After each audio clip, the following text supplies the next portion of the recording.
Dubai wants to become one of the world's most livable cities by 2040. The only problem? Well, right now it's a bit of a mess. Expressways cut through neighbourhoods, there's pretty minimal public transport, mega projects are disconnected from critical infrastructure, and man-made islands are sinking. Its harshest critics say the city is a series of postcard attractions connected by big highways. To sort that all out, there's now a radical new plan to properly urbanise this desert city by 2040. But is it really possible to fix Dubai? Now, one big question that we're all asking, what will Dubai look like by 2040? It's getting to be a pretty familiar sight. Dubai's leaders gather for the announcement of yet another incredible project. The Burj Khalifa is lit up with dazzling LEDs and fireworks, the press is inundated with glossy renderings and superlative statements. People-centric urban plan. But this project is different. It's not a skyscraper or world's biggest something, but an idea. An idea that could fundamentally change Dubai forever. They say here in the UAE, forward is the only way the wind blows. The 2040 master plan will see 3 existing areas redeveloped into new city centres, 2 entirely new city centres created, and brand new financial and technology districts established to boost innovation and invention. $680 million will go into planting 8 million square metres of green corridors for pedestrians and cyclists. Neighbourhoods will be retrofitted to become miniature 15-minute cities with their own commercial and recreational centres. And linking it all together will be a massive new public transport network that'll be within 800 metres of half the population. That means those people will never be more than about half a mile away from public transport, a move that would effectively make the entire city walkable. Critical education and health facilities will be increased by 25%, and 60% of the Emirates will be purely dedicated to nature reserves and wildlife sanctuaries. It's seriously impressive, but when you think about it, it's also pretty standard. Shouldn't all functioning international cities have public transport, green space, areas to have fun, and financial hubs? Well, yes, but Dubai isn't a regular city, and it was never really built to be. To understand why such a bold master plan is now necessary, you kind of have to get your head around how we got here. Half a century ago, Dubai was a small trading port home to just 30,000 people.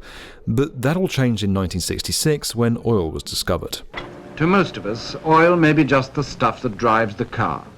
To Arabia, it's a revolution. There isn't a thing it leaves untouched. By Middle Eastern standards, it was only a modest amount, and neighbouring Abu Dhabi had 10 times more. But it was enough to fund then-ruler Sheikh Rashid's grand ambitions. He understood that in order for Dubai to survive after the oil ran out, they'd have to get the world's attention and investment. Do you not like the word crisis? No, it's a challenge.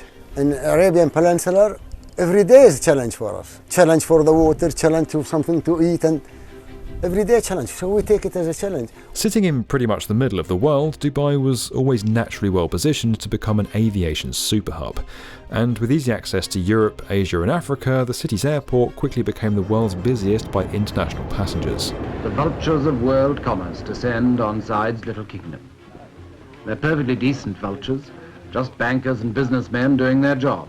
By minimising sales and income tax, the city also drew in companies and investors. But it meant the government had to find a new, dependable source of income.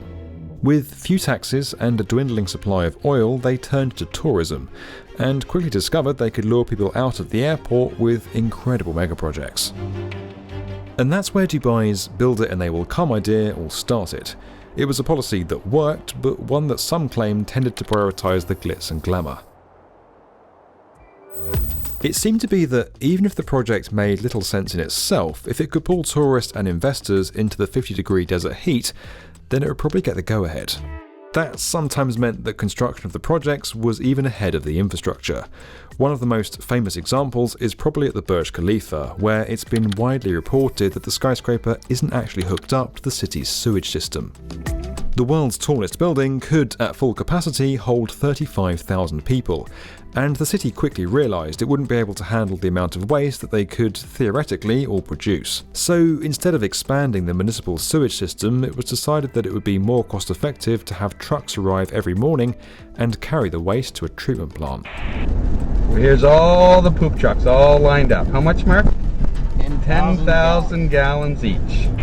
Some believe that you could then see this kind of thinking in a lot of the city's planning, like the series of man-made islands that were entirely dependent on water taxis and private boats to survive, or the city's reliance on highways with relaxed speeding laws that let those fast cars go as fast as they want.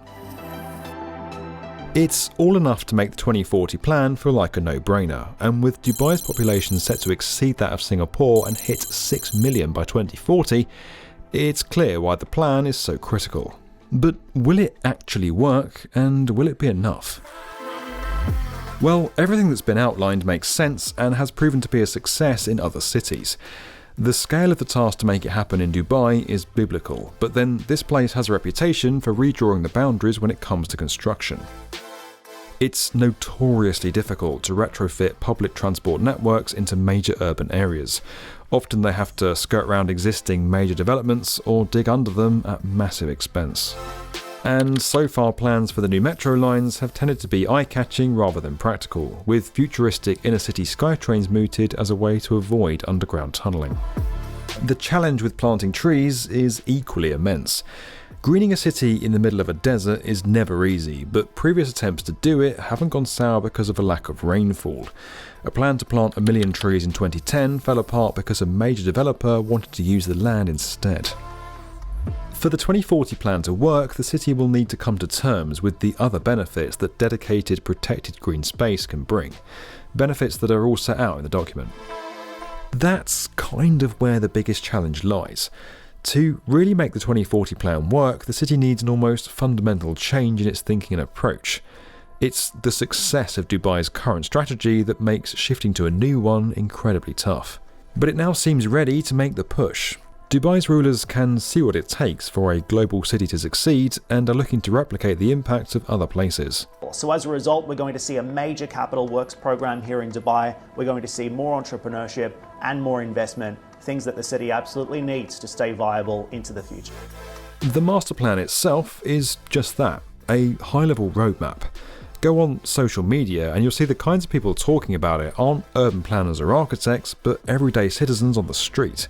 It's helping Emiratis imagine the future of their city. Dubai's astonishing growth has dazzled the world and got everyone's attention. But now it needs to evolve from build it and they will come to adapt it so they'll stay. If you liked this video and you want to learn more about where construction is headed, make sure you're subscribed to tomorrow's build.